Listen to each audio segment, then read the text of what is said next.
game. Every baseball season, we get hype about some rookie who's supposed to be the next big thing. Well, forget about everything you think you know about rookie seasons, because what's happening in Sacramento right now is absolutely insane. A 22-year-old kid who was taking college classes just over a year ago became the first rookie in MLB history to hit 4 home runs in a single game. Not only that, but he went 6 for 6 and tied a 23-year-old MLB record for total bases in a single game. The guy nicknamed Big Amish is literally rewriting baseball history. And I'm not being dramatic when I say this. Nick Curtz isn't just having a great rookie year. He might be having the greatest rookie season we've ever witnessed. And here's the kicker. He's doing it in less than 120 games. Now, before we get into it, we are almost at our goal of 25,000 subscribers before the end of the summer. We have a huge giveaway. We're giving away an official MLB jersey every single week to a lucky subscriber who has all of their notifications turned on. So if you haven't already done that, please do that now, and let me know in the comments down below what jersey you would like. Now that that's out of the way, let's get right into it.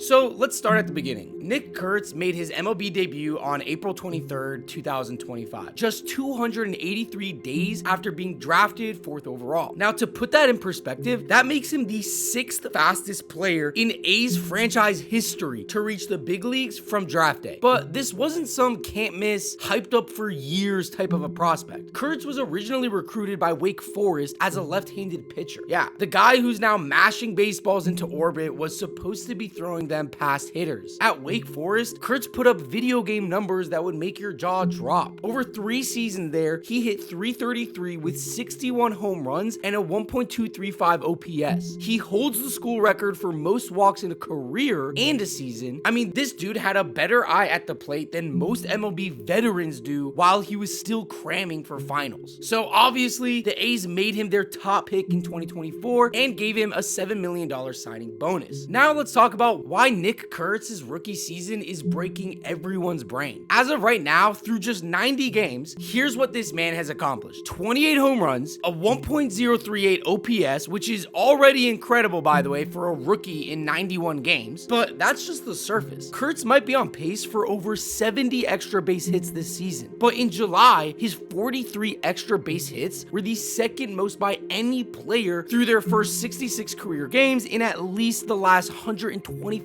years. Let me repeat that. In the last 125 years of baseball, only one player has had more extra base hits through their first 66 games, and that was Joe DiMaggio. But here's the stat that blew my mind. The list of hitters with 20 plus home runs and an OPS of 1,000 or higher through their first 66 games since 1901, it's a short list. It's Curtz, Yordan Alvarez, Rhys Hoskins, Ryan Braun, Albert Pujols, and Wally Berger. That's it. That's the list. 6 guys in nearly a century and a half. And remember, this is a guy who hasn't even played 150 games of professional baseball. Not MLB games, professional baseball entirely. We're not talking about a veteran having a hot streak. This is sustained excellence from day one. Now, another date you have to remember is July 25th, 2025, because Curtz made history in Houston. He stepped into the batter's box against the Astros, and what happened next was so insane that even the A's manager said it was arguably the best game I've ever watched from a single player. And this is a guy who watched Barry Bonds during his record-breaking 2001 season.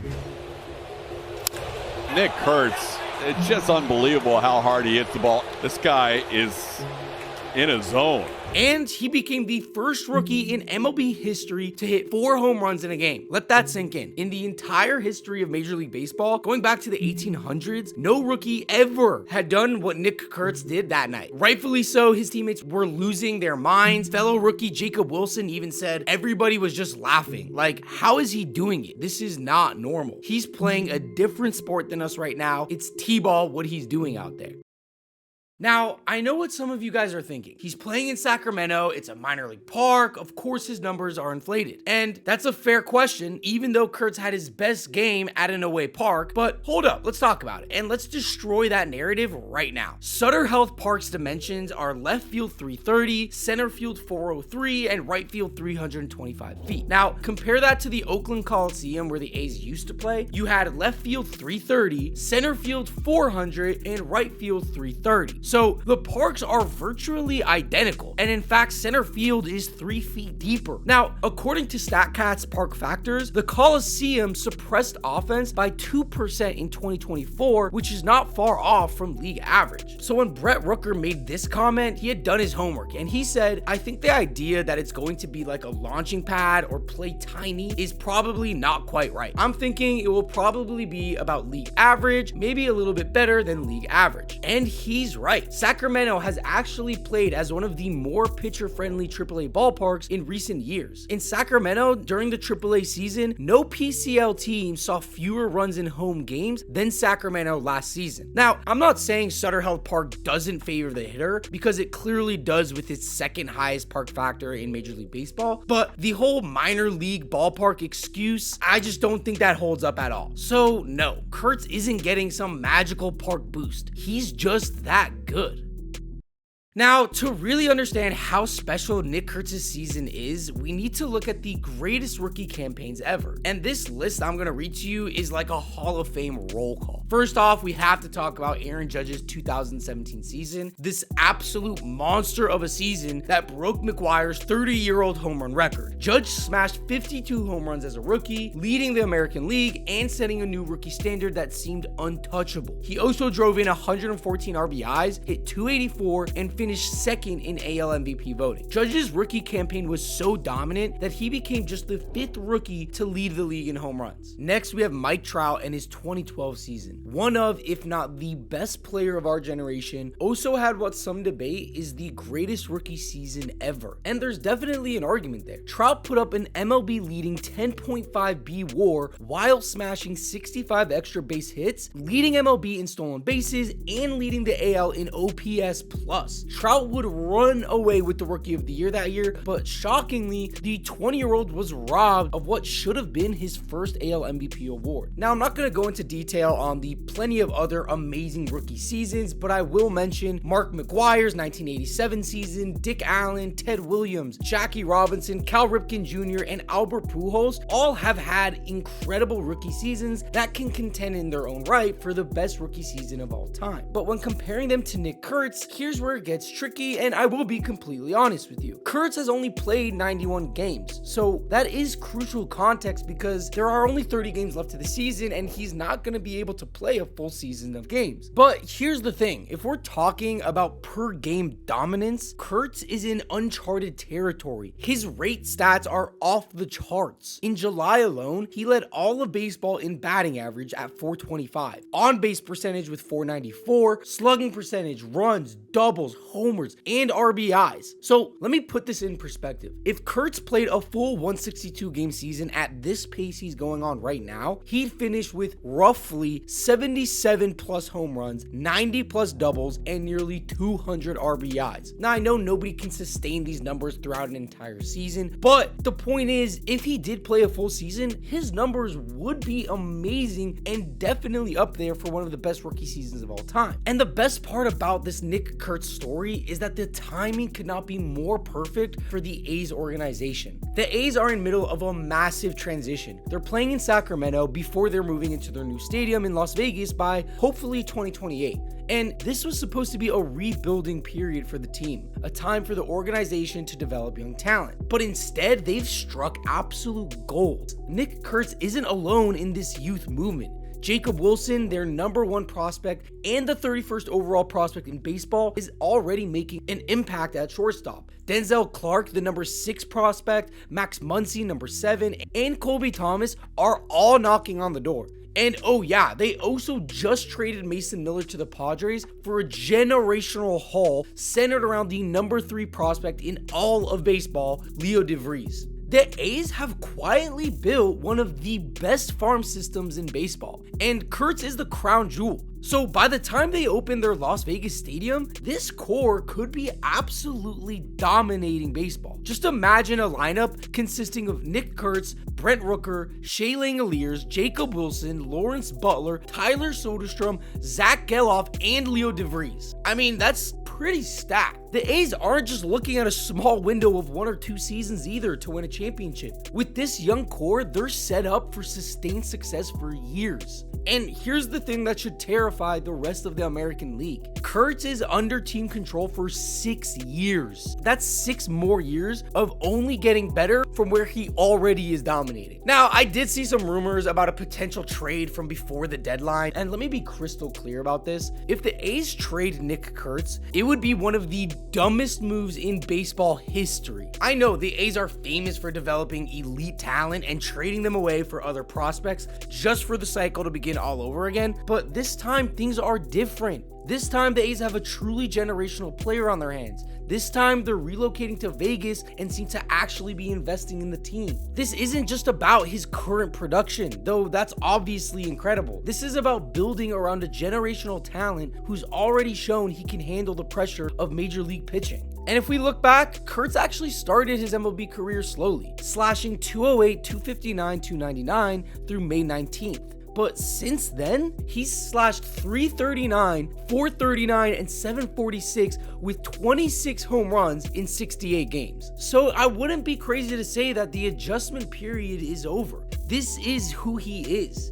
Now, do I expect him to hit 350 all season, every season? No, obviously not. But I definitely don't think he's going to be hitting 200 either. He could turn into a 400 OBP player, especially because of his already elite plate discipline. The A's truly have a chance to build something special around Curtz, Wilson, and their other young talent. Trading away the centerpiece of a potential rebuild for the millionth time in the last 20 years would be organizational malpractice. Now, look, I have to address this because I know it's what some of you are thinking. 91 games is still a small sample size. We've seen hot streaks before. Players have had amazing months that didn't sustain. But here's the deal. What makes Curtz different is that this isn't just about the numbers. It's about how he's getting those numbers. Kurtz's approach at the plate is beyond mature for his years. He's not just pulling fastballs and getting lucky. This guy has elite plate discipline. Remember, he did set records for walks at Wake Forest. He's working counts, taking what pitchers give him, and adjusting on the fly. Let's just look at this Fans graphic. Nick Curtz is second in slug on fly balls, only behind Aaron Judge. He's ahead of home run hitters like Kyle Schwarber, Cal Raleigh, and potential NL MVP Shohei Ohtani. Manager Mark Kotsay, who played with and watched Barry Bonds during his legendary 2001 season, said this about Curtz.